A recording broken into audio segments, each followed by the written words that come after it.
Hi, I'm Ashley Williamson, and in this video, I'll go over two strategies I used to design a final project in my Canadian Theatre History course last fall. The project asked students to do a close reading of a Canadian play as a way to illuminate one or two trends we had identified as particularly Canadian. The students were also invited to present their work creatively.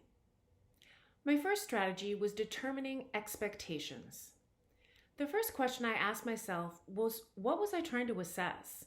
What knowledge, what skills did I think were important for my students to demonstrate to me?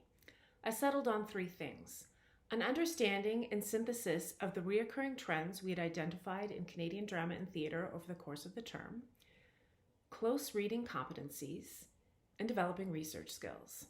Having clarified these expectations for myself, I realized that formal academic writing was not on the list. And I decided I would accept podcasts, videos, research talks, other modes. I also realized I would need to scaffold the final project with supporting assignments to make sure I was coaching the skills they would need for the final projects to be successful. I assigned a research conference, so students booked 25 minutes with me to talk through the project. What topics had resonated with them from the course, which plays from the final list were appealing to them or not appealing to them, and why?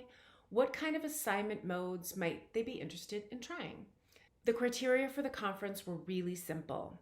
Review your course notes, look at the summaries of the plays that we'd made together as a class, and be ready to talk about your ideas. The next component was more structured. I asked for a short research plan. I wanted the name of the play they were going to use, guide in question they had been using to frame their research, and a short annotated bibliography of sources. So production reviews, articles, book chapters, interviews with playwrights. I wanted about 5 or 6 sources. I also addressed skill development in my lesson. I demonstrated close reading in class and invited a librarian to come in to give a seminar on library research early in the term.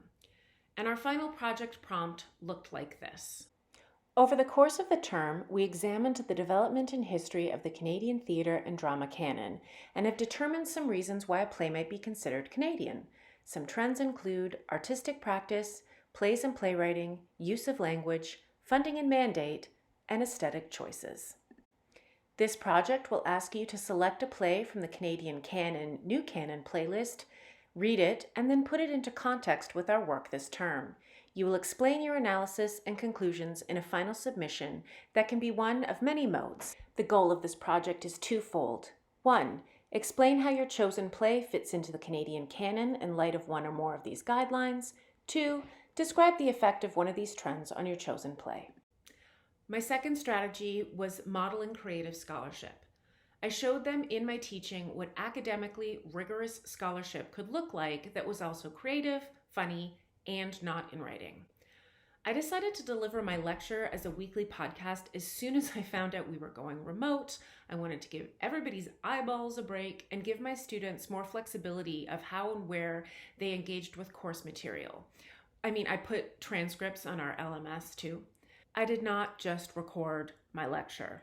I made a podcast. I had a theme song, I made fake product ads, I invited guests for interviews. I also used Instagram to disseminate photos and clips associated with each episode.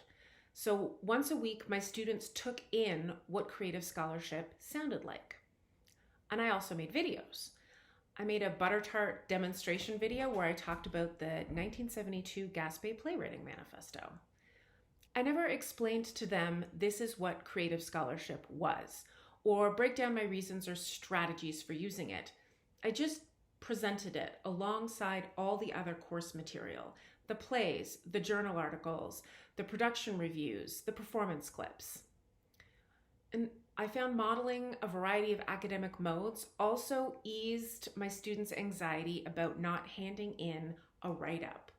I showed them that creative exploration of a topic could stand all on its own and didn't always need to be processed formally in writing. So, how did they do? Well, about 6 students wrote and submitted essays. Fine, I expected that. I had several podcasts that emulated my class podcast. They made their own theme music. They made ads. They interviewed people. It was very cool. I got videos in the style of a CBC News magazine. I got a fully built out website. One student roped in her brothers and dogs to act out her play as she provided analysis in a voiceover. And the projects ranged from a 60 to a 90, just like every final project I have ever graded. And the lower grades were for the same reasons they always happen: a lack of evidence, the project was too short, there was a limited analysis. And the A grades made particularly insightful connections, found a way to use the form they chose to elevate the material they were analyzing. They extended their analysis beyond the limits of the course material itself. I think this project was successful, and I would do it again, and I look forward to talking to you about it.